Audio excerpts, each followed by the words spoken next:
வணக்கம். நான் சத்யமூர்த்தி ஜெயகுரு, டைரக்டர். எங்கள் சத்யசுதா கிரியேஷன்ஸோட 4வது படத்தோட தலைப்பை இன்றைக்கி நான் ரிலீஸ் பண்ணுறதா இருக்கேன்.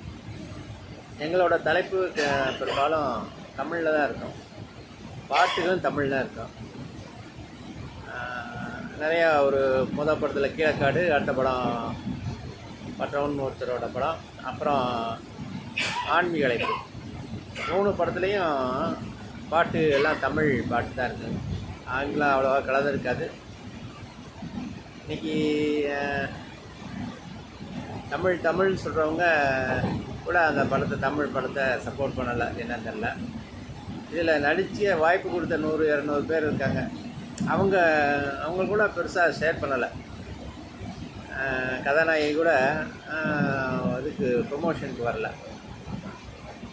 இதில் ஹீரோவை நடித்தவர் கூட அடுத்த ஏதோ படத்தில் சின்ன ஒரு கேரக்டர் வந்திருக்காரு, அதை பெருசாக சொல்லிகிட்டு இருக்காரு, நம்ம ஹீரோவுக்கு வந்ததை சொல்லலை. அப்படி இருக்கப்ப இந்த படத்தோட வாய்ப்புகள் யாருக்கு கொடுக்க போகிற, புதுசாக ஒன்று கொடுக்க போகிறேன்.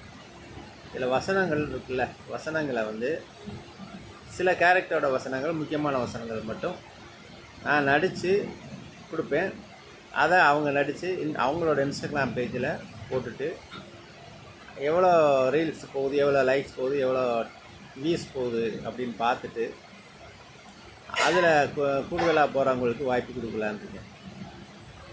அதனால் அடுத்த என்னோடய வீடியோவில் பாருங்கள். அதுபடி கதாநாயகி அதோட கேரக்டருக்கு நான் வாய்ஸ் கொடுக்க போகிறேன், நடிப்பு சொல்ல போகிறேன். அதனால் அதை பார்க்க சொல்லுங்கள். இதில் அந்த திறமை, அவங்களோட திறமை, மதிப்பு. மற்றவங்களாம் சொல்லுவாங்க ஏதோ வேணும் நடிக்க வாய்ப்பு கொடுக்கணும், அது எதிர்பார்ப்பாங்க. அதெல்லாம் கிடையாது. இதில் உங்களோட மதிப்பு, உங்களோட திறமையை நீங்கள் இன்ஸ்டாகிராமில் காட்டி, ரீல்ஸில் காட்டி அதோட ஃபைனல் ரிசல்ட்டை எனக்கு அனுப்புங்க. அதை பேஸ் பண்ணி யார் கூடுதலாக வந்திருக்காலும் அவங்க கொடுக்குறா இருக்கேன். அதுக்காக குறைச்சிருக்காங்க அவங்களுக்கு இல்லை, வேறு ஏதாவது கேரக்டர் கொடுப்போம். வெயிட் பண்ணுங்கள். அடுத்த வீடியோ வாட்ச் பண்ணுங்கள். என்னோடய இன்ஸ்டாகிராம் பேஜை லைக் பண்ணுங்கள். தேங்க்யூ.